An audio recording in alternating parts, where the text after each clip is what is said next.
자, 오늘 밝은 내일을 위한 조언, 오늘 두 번째입니다. 하나님을 사랑하라. 자, 오늘도 이 말씀이 생명수가 되어서 여러분 영혼을 살리는 말씀, 풍족케 하는 말씀, 영혼의 힘이 되는 말씀이 되시기를 축원합니다.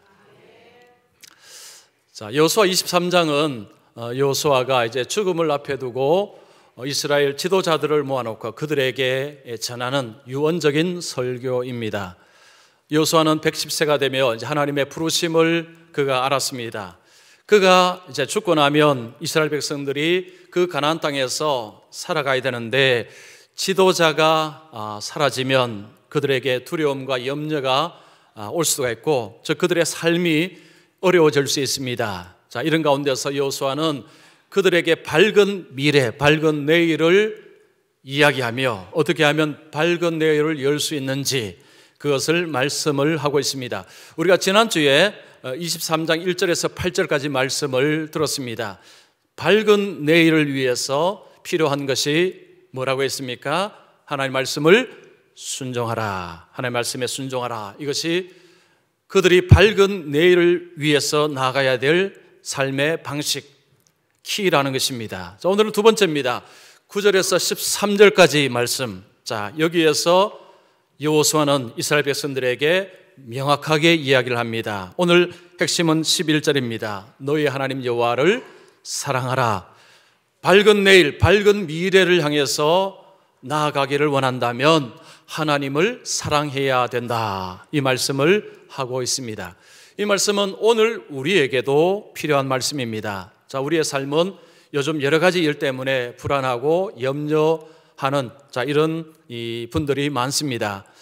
북한이 핵이 이제는 아주 구체적으로 위협이 되기 시작했고 그리고 지진이라는 것이 계속해서 우리를 위협하고 이제는 안전한 대한민국이 아니다, 한반도가 아니다, 이제 이런 이 공감대를 형성하고 있습니다. 지난주는 또 강력한 태풍이 그냥 이 몇 시간 안에 한두 시간 안에 완전히 이렇게 쓸어버리는 장면을 봤습니다.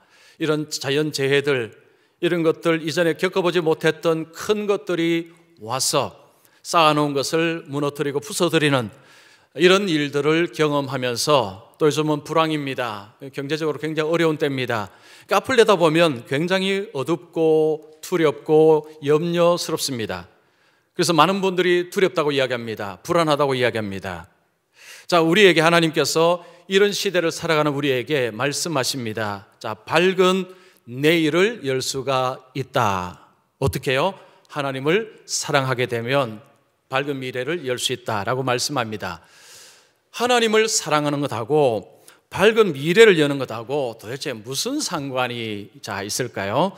자, 오늘 본문을 한번 생각을 해보겠습니다. 자, 먼저 여호수아는 이스라엘 지도자들에게 밝은 내일, 밝은 미래를 이렇게 표현하고 있습니다. 여러분 10절 보시면 너희 중 한 사람이 1000명을 쫓으리니 이는 너희 하나님 여호와 그가 너희에게 말씀하신 것 같이 너희를 위하여 싸우심이라. 여호수아가 이스라엘 지도자들에게 그들이 나아가야 될 내일 미래입니다. 자, 미래에 한 사람이 천을 상대해서 이길 것이다. 즉 그들의 삶 속에 하나님이 승리를 약속을 하시는 것을 이야기를 합니다. 앞으로 이스라엘의 삶 속에 앞으로의 미래에 승리가 있을 것이다. 자, 그 승리는 한 사람이 천을 당해내는 이기는 것을 말합니다. 한 사람 1대1로 붙어도 이긴다는 보장이 없죠. 자, 그런데 10명도 아니고 100명도 아니고 1000명입니다. 1당천입니다. 1대1000입니다. 1대1000과의 싸움에서 승리할 것이다. 자, 이게 어떻게 가능합니까? 이 말도 안 되는 소리죠. 그런데 이것이 가능한 이유가 있습니다. 자, 그 이유를 표현하죠. 너희 하나님 여호와 그가 너에게 말씀하신 것 같이 너희를 위하여 싸우심이라.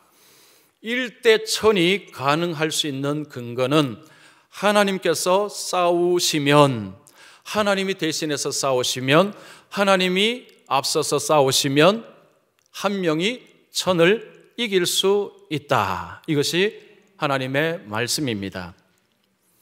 자, 이런 이야기를 하면 지금 그 이스라엘의 지도자들이 듣고 있습니다. 자, 여러분이 지도자 같으면 어떻게 반응을 하시겠습니까? 한 명이 천을 상대하고 이길 것이다. 자, 이스라엘 지도자들의 반응이 어떨까요? 예, 맞습니다. 아멘입니다. 정말 그럴 것입니다. 라는 반응을 보이겠습니까? 아니면 이제 죽으실 때가 다 됐으니까 현실 감각이 떨어지시는가 보다. 좀 말씀이 조금 이상하구만.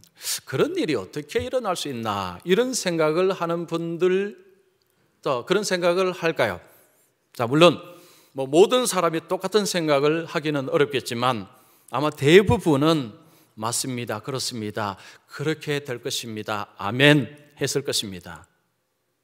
그렇게 대답을 할 수 있는 근거가 뭘까요? 자, 9절입니다. 9절 보십시오. 이는 여호와께서 강대한 나라들을 너희 앞에서 쫓아내셨으므로 오늘까지 너희에게 맞선 자가 하나도 없었느니라. 여호수아가 이야기를 하죠. 지금까지, 다시 과거를 이야기합니다. 지금까지 우리가 정복 전쟁을 해왔을 때 우리가 그 강한 나라들, 민족들을 다 이겼지 않았느냐? 자, 여호수아의 이 지위를 바꿔서 그 지도자들은 요단강을 건너서 여리고성, 아이성 이 성들을 정복할 때에 그 정복 가운데서 승승장구했습니다. 이 아이성에서는 먼저 실패를 했죠. 하나님의 능력의 문제가 아니라 그들이 불순종함으로 아이성과의 1차 전쟁에서는 실패를 했습니다. 여리고성에 들어가서 아무것도 취하지 말라고 했습니다. 다 하나님께 바쳐진 것이니까 아무것도 취하지 말고 다 그대로 두라고 했습니다. 그런데 아간이 욕심이 나서 물품을 취했습니다. 아무도 못 봤습니다. 그러나 하나님이 보셨죠. 하나님이 문제를 삼고 그래서 아이성에서 대패를 한 것입니다. 그들이 하나님을 통해서 알고 그 문제를 해결하고 그 다음에 싸움에서는 이겼습니다. 이스라엘 백성들이 요단강을 건너서 가나안을 정복해 나갈 때에 하나님께서 그들을 위해서 싸우신 것을 그들이 경험을 했습니다. 여러분 9절 말씀에 쫓아내셨으므로 거기 한번 볼펜으로 표를 해보시기 바랍니다. 자, 쫓아내셨으므로 이게 굉장히 중요한 단어입니다. 여호와께서 쫓아내셨으므로 누구요? 가나안 민족들을. 자, 그 가나안 민족들은 어떤 민족들입니까? 힘도 없고 연약하고 그런 민족들입니까? 아닙니다. 여러분 볼펜으로 강대한, 거기다 한번 다시 표시해 보십시오. 여호와께서 강대한 나라들을 너희 앞에서 쫓아내셨으므로 이렇게 읽으셔야 됩니다. 강대하다는 것은 이스라엘이 자신의 힘으로 이길 수 없는 강력한 민족이라 그런 표현을 합니다. 즉 숫자가 많습니다. 그리고 잘 훈련되어 있습니다. 성읍은 튼튼합니다. 이스라엘이 자신의 힘으로 결코 이길 수 없는 강력한 민족들을 하나님께서 쫓아내셨으므로 오늘까지 너희에게 맞선 자가 하나도 없었느니라. 이게 무슨 표현입니까? 어느 누구도 세상에서는 강력한 민족일지라도 이스라엘 앞에서는 추풍낙엽처럼 떨어져 나갔다는 이야기입니다. 어떻게 그것이 가능했습니까? 하나님께서 쫓아내셨으므로, 하나님이 그들을 위해서 싸우셨으므로 그들이 승리할 수 있었다. 이스라엘이 승승장구할 수 있었다. 이스라엘 장로들은 직접 경험을 했습니다. 그래서 여호수아가 한 명이 천을 당해낼 것이다 라고 할 때에 수긍을 할 수밖에 없죠. 그렇습니다. 맞습니다. 우리가 이미 경험했지 않습니까? 여러분, 인생의 미래에 가장 중요한 것은 돈도 아니고 재능도 아니고 실력도 아닙니다. 승리하는 것입니다. 승리자가 되는 것입니다.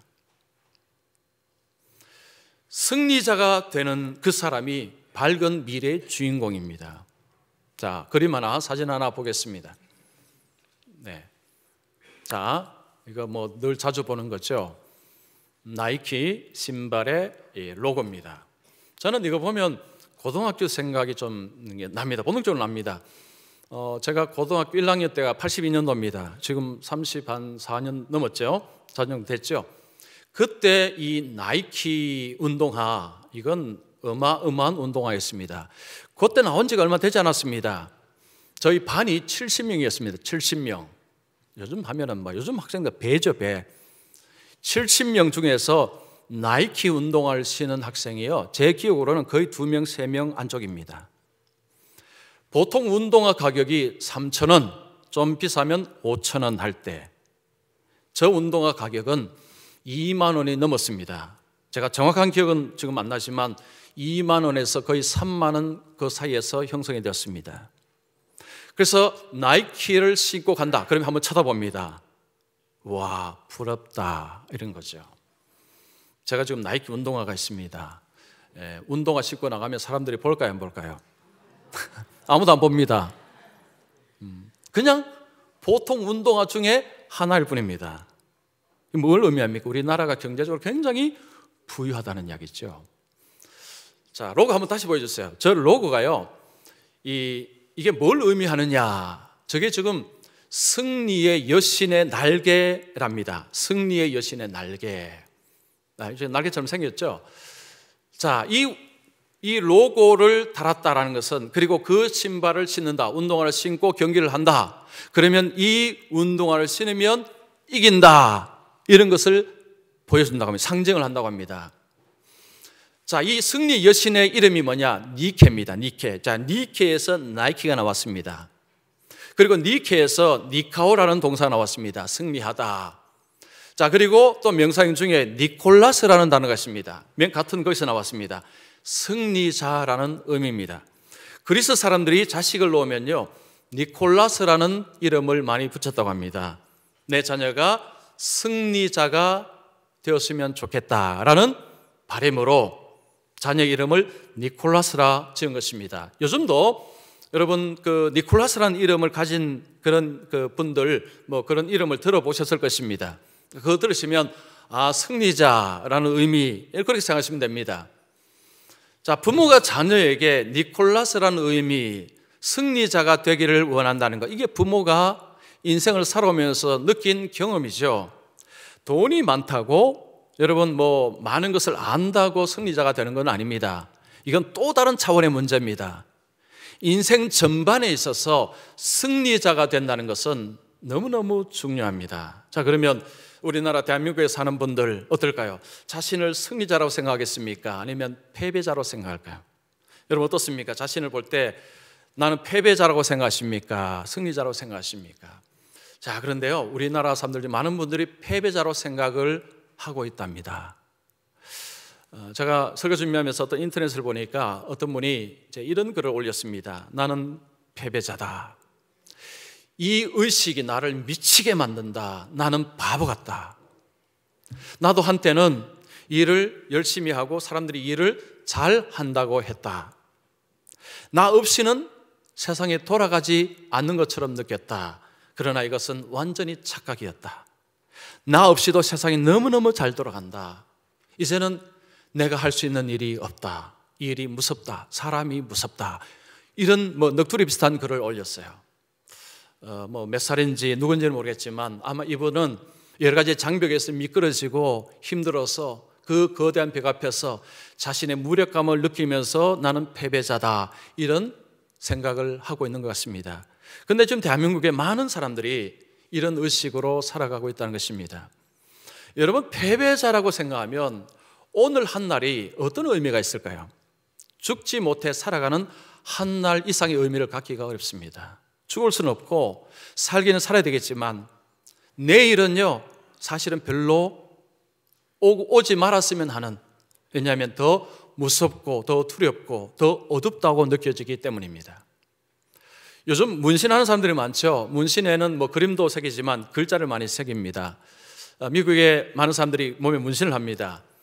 어떤 사람이 문신 가게에 왔습니다. 가게에 와서 이 글씨를 좀 몸에 새겨주세요 했습니다. 그 글은 이렇습니다. Born to lose. Born to lose. 패배하기 위해서 태어났다. 그런데 놀랍게도요, 이런 문구를 붙여달라는 사람이 생각보다 많답니다. Born to lose. 패배하기 위해서 태어났다. 자기는 패배자라고 이미 낙인을 찍었습니다. 문신은 몸에 하는 거지만 이미 그 마음속에, 자신의 마음속에 그 문신을 해버린 거죠. 나는 패배자다. 나는 끝났다는 거죠. 나는 희망이 없다. 자, 우리나라에서 태어나서 자라면요, 흑백 논리에 많이 들어가 있습니다. 유치원부터 시작했어요. 유치원도 좋은 유치원, 안 좋은 유치원. 제 애들 그러죠. 너는 몇 평짜리냐 해서 잘 사는 집, 못 사는 집. 이제 초등학교 들어가면 성적으로 또 이야기하죠. 공부 잘하면 승리자고, 공부 못하면 패배자고. 또 대학 들어갈 때 어떤 대학에 들어가면 승리자고, 어떤 대학에 들어가면 못 들어가면 패배자고. 대학을 졸업해서 어떻습니까? 요즘 취직 어렵습니다. 취직을 하면 승리자 괜찮은 거고, 취직을 못하면 미끄러지면 패배자고, 그 다음에 연애, 결혼, 또 그 다음에 계속해서, 그러니까 흑백 논리에 많이 갇혀져 있습니다. 그러다 보니까 내가 원하는 어떤 것에 밀렸을 때 자기를 패배자라는 인식을 많이 합니다. 나는 패배자라는 거죠. 왜냐하면 내가 원하는 것을 얻지 못했기 때문에. 그것이 사람일 수도 있고, 직장일 수도 있고, 학교일 수도 있습니다. 사실 원하는 것을 이룬 사람은 소수지요. 대부분은 이루지를 못합니다. 그러면 어떻습니까? 많은 사람들이 자신을 패배자로 여긴다는 거죠. 자, 이 의식이 굉장히 나쁩니다. 굉장히 위험합니다. 그런데 그 의식의 핵심에는 누가 있습니까? 자기 자신을 볼 때 그런 거죠. 무능력하고, 한때는 능력이 있는 것 같았는데 큰 벽 앞에 떨어지고 나면 내가 이렇게 무능력하다는 것을 내가 몰랐구나. 거기서 좌절을 합니다. 한때는 잘 나가던 사람도 그 다음에 큰 벽 앞에서 좌절할 때 자기 자신이 잘난 줄 알았는데 엄청나게 부족하다는 것을 그제서야 깨닫고 또 패배자라는 것을 스스로 그렇게 낙인 찍어버립니다. 처음에는 성공자로 생각했지만 이 세상은 겹겹이 그냥 조그만 산이 아니고 조금 건너가면 또 좀 더 큰 산이, 좀 더 큰 산이, 큰 벽들이 앞에서 가로막으며 거기서 다 좌절을 해버린다는 거죠. 자, 그런데 아무리 강하고 승승장구를 할지라도 그 승승장구가 영원히 지속되는 것은 불가능합니다. 왠 줄 아십니까?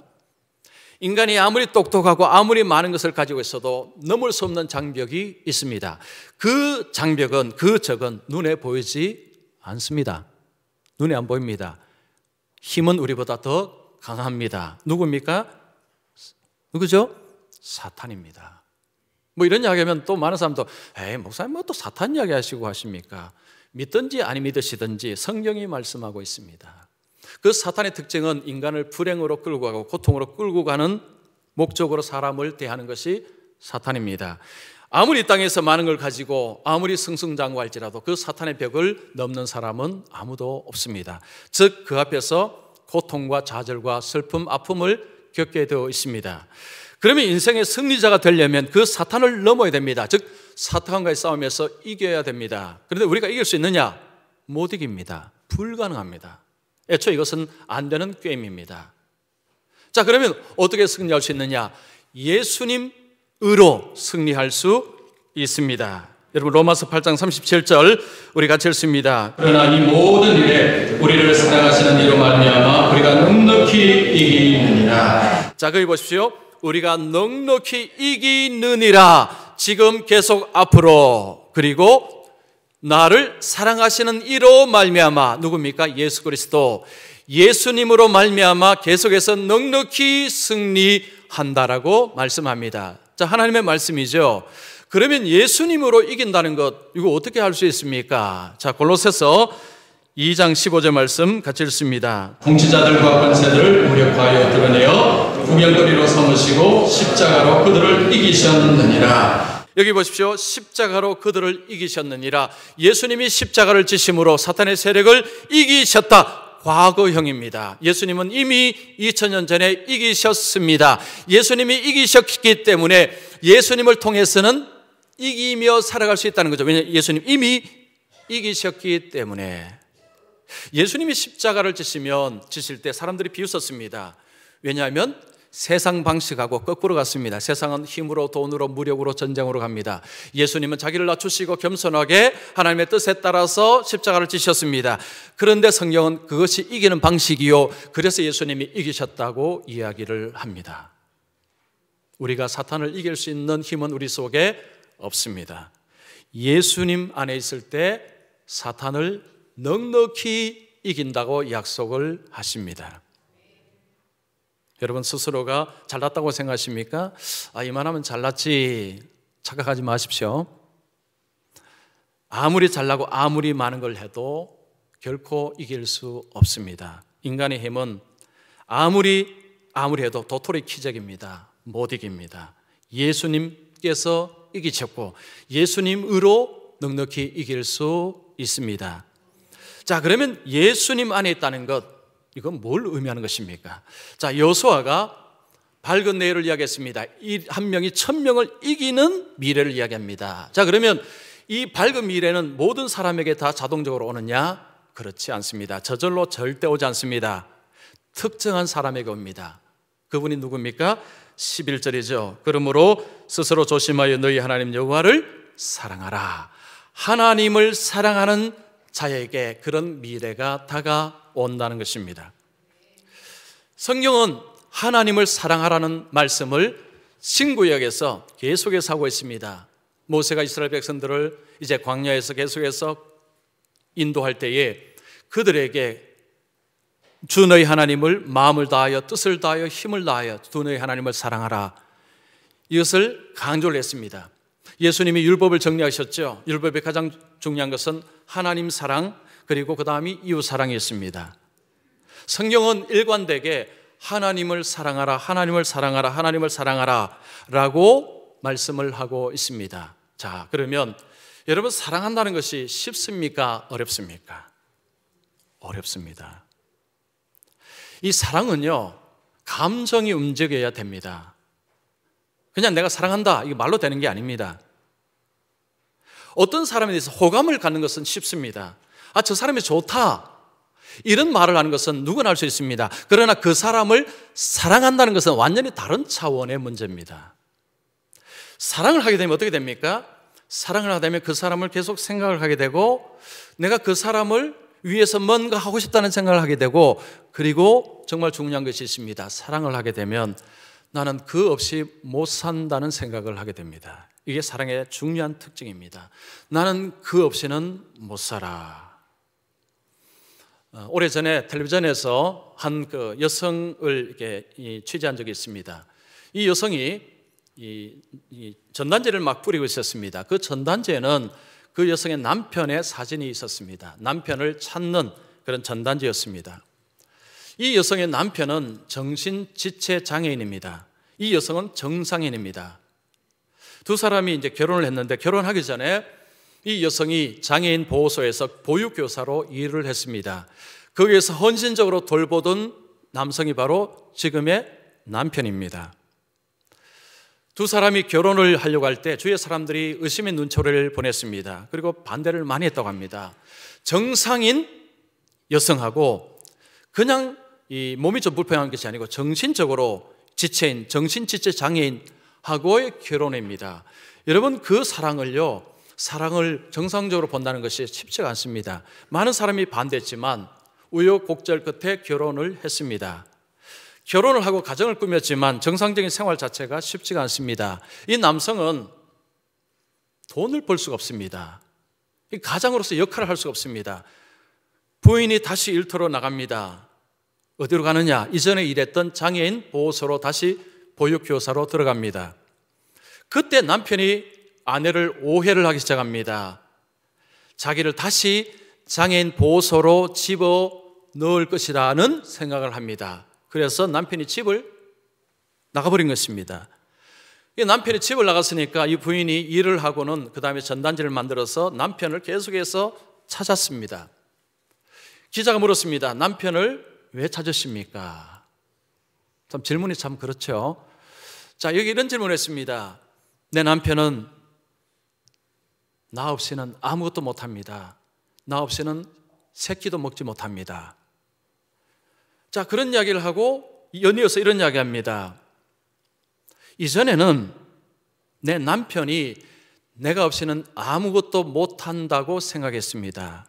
그런데 이제는 내가 그 없이는 아무것도 할 수가 없습니다.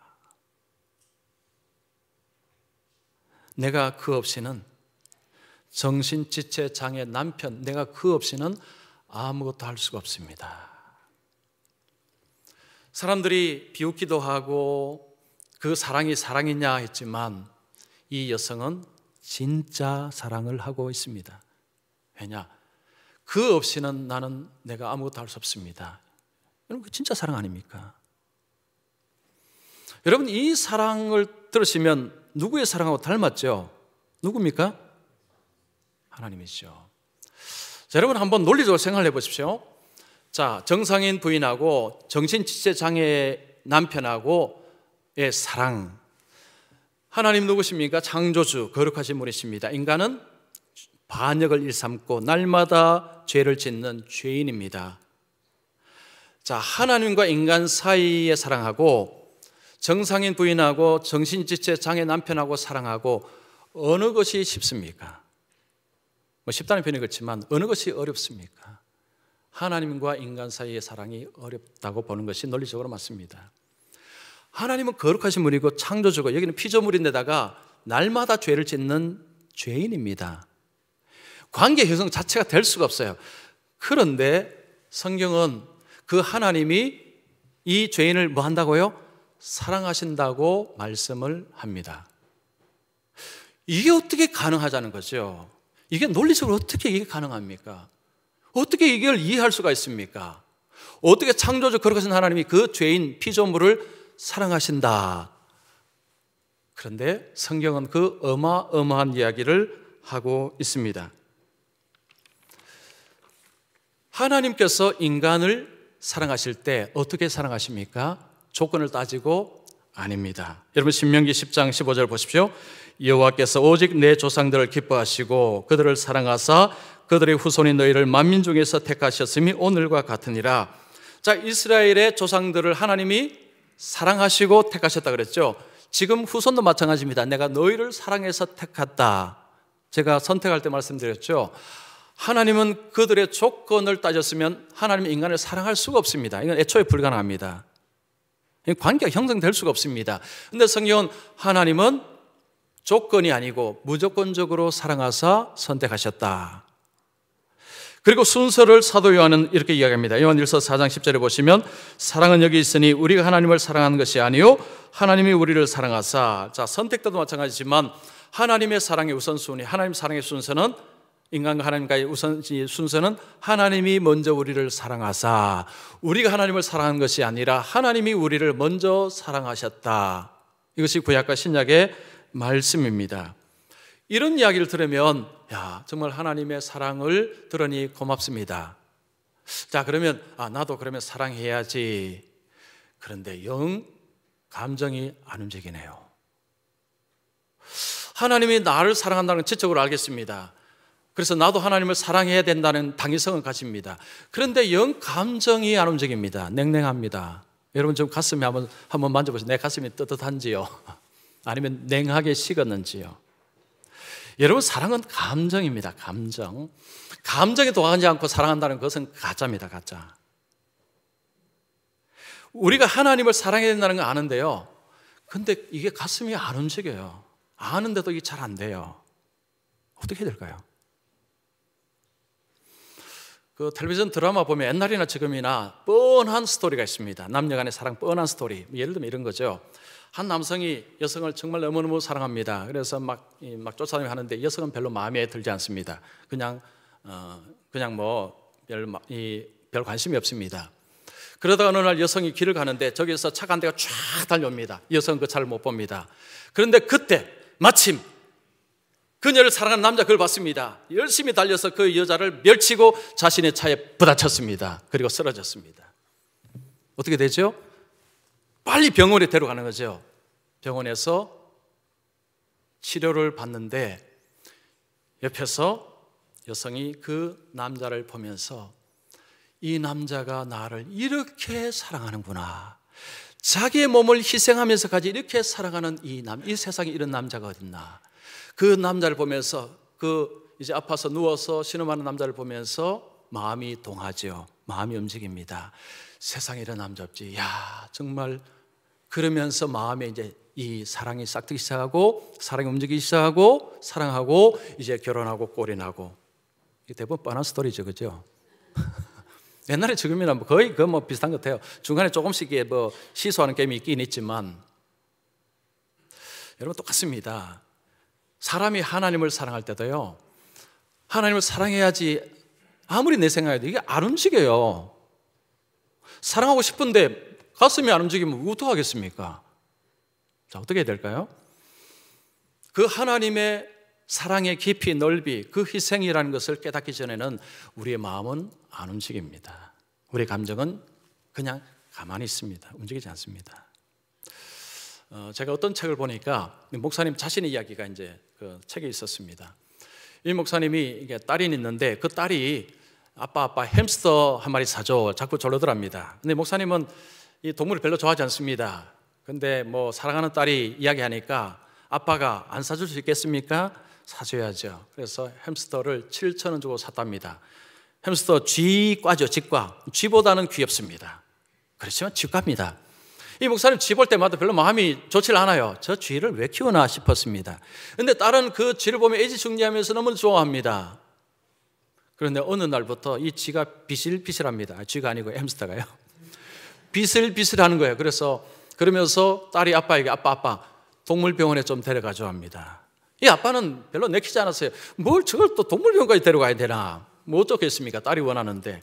그래서 동물병원에 갔습니다. 가니까 또 사람들이 많네요. 그러다 보니까 줄을 섰어요. 이게 줄 서고 좀 기다리고 있는데 자기가 한심하게 느껴지더랍니다. 내가 여기서 뭐 하나? 지금 설교 준비하고 해야 되는데 내가 지금 여기서 뭐 하나? 굉장히 한심하게 느껴졌습니다. 그래서 순서가 되어서 의사를 만났는데 이 진찰을 해보더만 이 햄스터에 종양이 생겼다는 것입니다. 그러면서 초음파 검사를 해서 악성인지를 한번 알아봐야 된대요. 이 가격이 얼마냐 물어보니까 5만 원이라고 했습니다. 5만 원. 햄스터 가격이 얼마라고요? 7,000원. 이 목사님은요, 이건 도무지 이건 용납이 안 된다. 그래서 이제 딸하고 협상을 했습니다. 그래서 이 초음파는 좀 그렇고, 그래, 약을 좀 먹이자. 그래서 이제 진통제로 협상을 받습니다. 그래서 약을 타러 가는데 얼마입니까? 하니까 세상에 14,000원. 2배죠, 2배. 햄스터 7,000원인데 14,000원을 약값을 치렀습니다. 그걸 보고 목사님이 이제 기겁했다는 거죠. 이야, 이건 여기다가 14,000원을 그랬는데 딸은요, 약봉지를 너무너무 좋아하는 거예요. 그러면서 그 딸을 보면서 목사님이 뭔가 깨닫기 시작했습니다. 이 햄스터가 병원에 오기 전에는 7,000원짜리였습니다. 근데 병원 문을 나서면서 얼마짜리가 됐습니까? 21,000원. 14,000원하고 7,000원 원래 그거 있죠. 7,000원짜리가 병원 문을 나서면서 21,000원이 돼버린 거예요. 그러면서 이 목사님 여기서부터 뜨거운 것이 막 올라오더래요. 그래서 눈물이 확 쏟아진 것입니다. 왜요? 이 햄스터 7,000원짜리가 내가 무시하고 하던 이 7,000원짜리가 병원 문을 났을 때 거기서 14,000원을 투자한 것 때문에 21,000원짜리로 이 가치가 상승을 했는데 나란 존재를 위해서 하나님은 자신의 아들을 희생시키고 나를 살리셨다. 와, 나란 사람의 가치가 이렇게 엄청나구나. 그것이 가슴 속에 이게 이제 오면서 이 뜨거운 것이 올라오면서 눈물샘을 자극을 한 것입니다. 그 햄스터 한 마리, 그 한 마리를 보고 하나님이 나를 얼마나 가치 있게 만드셨는가, 하나님이 나를 얼마나 사랑하시는가를 느끼니까 그 목사님 마음속에 이 심장이, 그 마음이 이게 막 이제 흔들기 시작한 거죠. 그 하나님의 은혜가 너무너무 고맙고 하나님이 나를 이렇게 가치 있게 여긴다는 것 자체 이전엔 내가 몰랐다는 거죠. 설교도 하고 했지만 그 햄스터를 통해서 정말 구구절절 가슴 깊이 깨달았다는 것입니다. 우리가 하나님을 사랑해야 되는 거 다 알죠. 여러분 예수 믿으면 다 알지 않습니까? 하나님 사랑해야죠. 그런데 가슴이 안 움직이는데 어떡하겠습니까? 어떻게 하셔야 된다고요? 하나님 눈을 열어서 귀를 열어서 하나님이 나를 얼마나 사랑하시는지를 깨닫게 하여 주시옵소서. 이거 깨닫기 전에는 우리의 심장이 움직이지 않습니다. 사랑하고 싶다고 사랑이 되느냐? 그게 마음대로 안 됩니다. 우리의 사물의 작은 그 햄스를 통해서도 그 목사님이 깨닫듯이 여러분 우리의 삶의 작은 것을 통해서 하나님은 우리에게 하나님의 사랑을 깨닫습니다. 어떤 분은 자식이 태어나서 그 자식을 보고 하나님의 사랑을 정말 깨달았대요. 그 자식을 보고 태어난 생명을 보고 하나님은 우리의 이 사물을 통해서 그 하나님의 크신 사랑을 보여주기를 원합니다. 눈이 다쳐서 못 보고 있는 거죠. 자, 그래서 하나님의 사랑을 우리가 마음으로 깨달으면 거기서부터 변화가 일어납니다. 자, 여러분 고린도후서 5장 14절 15절 우리 같이 읽겠습니다. 그리스도의 사랑이 우리를 강건하시는도다. 우리가 생각하건대 한 사람이 모든 사람을 대신하여 죽었은즉 모든 사람이 죽은 것이다. 그가 모든 사람을 대신하여 죽으심은 살아있는 자들로 하여금 다시는 그들 자신을 위하여 살지 않고 오직 그들을 대신하여 죽었다가 다시 살아나신 이를 위하여 살게 하려 함이라. 여기 보면 그리스도의 사랑이 우리를 강건하시는도다. 사도 바울이 그리스도의 사랑을 체험하고 나서 그 사랑이 나를 강건한다는 것, 나를 움직여 자꾸 밀어낸다는 거죠. 어디로요? 세상으로. 하나님의 뜻을 행하도록 자꾸 나를 밀어내는 것이 뭐냐? 그리스도의 사랑이.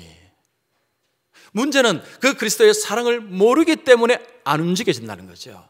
그 그리스도의 사랑이 내 속에 내 감정을 뒤흔들어 놓으면 그러면 가만히 못 있다는 거죠. 내가 주님을 위해서 어떻게 살 것인가?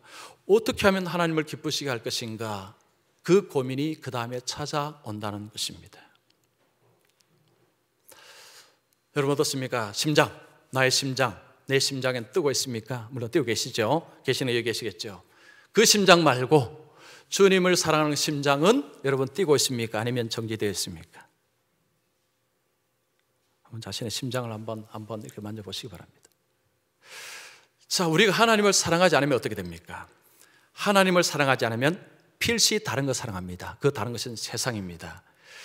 하나님을 사랑하지 않고 세상을 사랑하면 뭘 부르는지 아십니까? 고통을 부릅니다. 고통이 찾아옵니다. 여러분 12절 보십시오. 너희가 만일 돌아서서, 여기서 돌아선다는 것은 하나님을 향하던 그 가운데서 세상으로 돌아서는 걸 말합니다. 너희 중에 남아있는 이 민족들을 가까이 하여, 여기서 가까이 하다는 것은 달라붙는 것을 말합니다. 너희들이 지금 남아있는 그 가나안 민족과 가까이 하고 친하게 지내고 그들과 교례하고 그들과 결혼하고 그들의 문화를 받아들이고 살게 되면, 자, 이런 이야기입니다. 즉 하나님을 사랑하지 않게 되면 그러면 필시 다른 걸 사랑합니다. 이스라엘 백성들은 가나안 땅에 이미 살고 있는 문화, 그 세상을 받아들이고 그것을 사랑하게 된다는 것입니다. 그 우상을 섬기게 된다는 거죠. 자, 그렇게 되면 그 다음에 13절 같은 일이 벌어집니다. 확실히 알라. 너희 하나님 여호와께서 이 민족들을 너희 목전에서 다시는 쫓아내지 아니하시리니 그들이 너희에게 올무, 자 볼펜으로 올무 한번 동그라미 하시고요, 덧 동그라미 하시고, 너희 옆구리에 채찍 동그라미 하시고, 대면 너희 눈에 가시 동그라미 해보시기 바랍니다. 가시가 되어서 너희가 마침내 너희 하나님 여호와께서 너에게 주시는 이 아름다운 땅에서 멸하리라 표시해 보십시오. 자, 이스라엘 백성들이 하나님을 사랑하던 것을 세상을 사랑합니다. 사랑하게 되면 그 다음에 어떤 일이 벌어지느냐? 하나님이 그들을 쫓아내지 아니하므로 그들이 가나안 민족이 올무와 덫이 된다 말씀합니다. 여러분 올무와 덫은 짐승을 잡기 위해서 놓는 거죠. 자, 짐승들이 눈에 보이도록 놓습니까? 아닙니다. 위장해버립니다. 숨겨놓죠. 그럼 짐승이 있는지도 모르고 가다가 딱 잡히는 거죠. 이게 올무와 덫입니다. 이스라엘 백성들이 가나안 땅에 들어갈 때 하나님께서 다 쫓아보내라 했지만 가만히 보니까 사람들이 착합니다. 뭐 그들이라고 머리에 뿔을 달았겠습니까? 어떤 사람은 참 선량하고 어떤 사람은 막 도와주려고 애를 쓰고 보니까 이렇게 좋은 사람들인데 왜 하나님은 이들을 쫓아내라 하시냐. 그래서 그들과 더불어서 같이 살아갑니다. 자, 그런데 겉으로 볼 때는 그들이 선량하고 그들이 그런데 그들 속에 뭐가 있습니까? 우상, 폐역한 것, 부도덕한 것, 그 문화 속에 깔려 있습니다. 그러면 그 속에 발을 들여놓는 거죠. 이게 올무와 덫이 되어서 어느 순간에 확 붙잡아 버리면 그 다음에 짐승 못 빠져나옵니다. 똑같다는 거죠. 올무와 덫은 눈에 보이지 않습니다. 변장해 있습니다. 그러다 점점 들어가서 꽉 잡혀버린다는 거죠. 자, 그 다음에 어떻게 됩니까? 채찍이 되고 눈에 가시가 돼요. 자, 눈에 가시. 여러분, 우리가 몸에도 손에 여기 가시 한번 찔러보십시오. 얼마나 아픕니까? 근데 눈에 가시라. 이건 뭐 어마어마한 고통이죠. 자, 너희에게 그들이 채찍이 되고 눈에 가시가 되을 것이다. 그리고 너희들이 이 땅에서 쫓겨날 것이다. 추방된다. 멸망당한다는 건 추방당한다는 말합니다. 하나님을 사랑하지 않고 세상을 사랑하게 될 때 불러드리는 것이 뭐라고요? 고통입니다. 고통을 불러드립니다. 예수를 믿지 않는 삶, 예수를 믿는 삶, 삶의 방향이 다릅니다. 예수를 믿는 삶, 믿지 않는 삶, 삶의 방향이 똑같지 않습니다. 다릅니다. 왜냐? 목표 방향, 세계관이 다르기 때문입니다. 유진 오켈리라는 사람이 있었습니다. 이분이 승승장구하는 사람이 있어요. 어떤 기업의 CEO였습니다. 잘 나가던 사람이었는데 53세에 병원에 갔는데 이 뇌종양이 있다는 것을 알았습니다. 그러면서 그때부터 그가 이제 새로운 삶을 살아갑니다. 책을 한 권 썼습니다. 죽을 때까지 인생 나에게 준 선물이라는 책을 썼습니다. 그 책에 이런 표현이 있습니다. 내가 뇌종양에 걸리기 전에는 인생의 가장 중요한 것을 열정이라고 알고 살았다. 열정, 열심을 다해서 일을 하고 열심을 다해서 사는 것입니다. 근데 뇌종양에 딱 걸리고 보니까 내가 잘못 살았다는 것을 알았다. 열정이 아니라 컨셔스니스, 깨어있음, 정신 차림, 이것이 가장 중요한 것을 알았다. 내가 내 종량을 알고 보니까 내 인생 이렇게 살면 어떻게 되는가, 전후 좌우 미래를 생각할 수 있는 깨어있음이 일어났다는 거죠. 그러면서 사람들 보니까 사람들은 어딘지를 모르고 막 달려가는 모습을 봅니다. 그러면서 이번에 그런 이야기입니다. 나처럼 저분들에게도 내 종량의 축복이 있으면 좋겠다. 내 종량의 축복이라고 이야기합니다. 여러분, 내 종량의 축복 받으시겠습니까? 원하지 않으시죠? 안 걸리고 깨달으면 됩니다. 그죠? 컨셔스니스, 자각하는 것, 정신 차리는 것. 저는 이렇게 생각합니다. 예수 안 믿는 삶은 브레이크 없는 자동차를 타는 것하고 똑같다. 열심히 삽니다. 그러나 그 방향이 잘못되었습니다. 그 방향의 끝은 고통이요, 멸망이요, 죽음입니다. 자, 예수 안에 있는 삶은 좁은 길이고 힘든 길입니다. 여러분, 마태복음 7장 13절 14절 그죠? 좁은 길, 좁은 문으로 들어가라. 그 길은 길이 작고 협착하지만 그 길에 생명이 있습니다. 그러나 넓은 길, 사람들이 다 가는 길입니다. 그 길은 어떻습니까? 내가 좋아하는 대로 살고 내가 하고 싶은 대로 삽니다.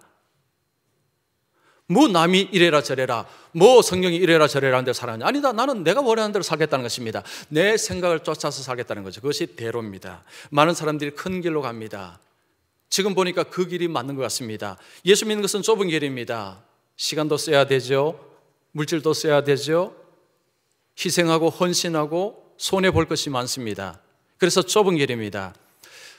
겉으로 볼 때는요, 넓은 길이 맞고 좁은 길이 틀렸습니다. 그런데 성경은 반대로 이야기합니다.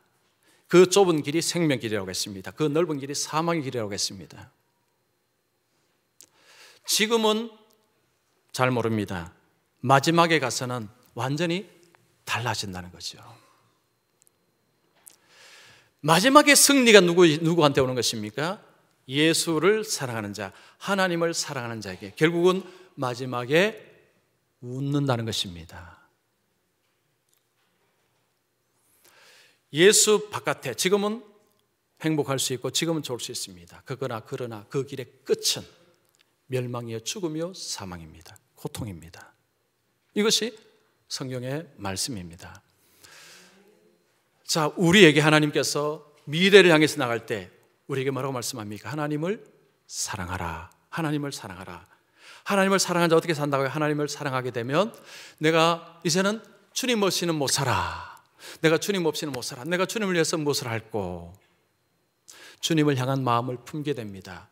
그 삶을 하나님이 지도하시고 인도하시고 하나님이 복되게 하시고 그 삶의 마지막이 웃음과 기쁨과 상과 은혜가 있다는 것입니다. 저는 오늘 예배 드리는 우리 모든 분들은 그저 좁은 길 좁은 문으로 들어가셔서 하나님이 주시는 생명과 기쁨과 환희와 그 복된 미래, 복된 나라, 하나님의 복된 그 은혜를 입으시기를 축원합니다. 기도하겠습니다.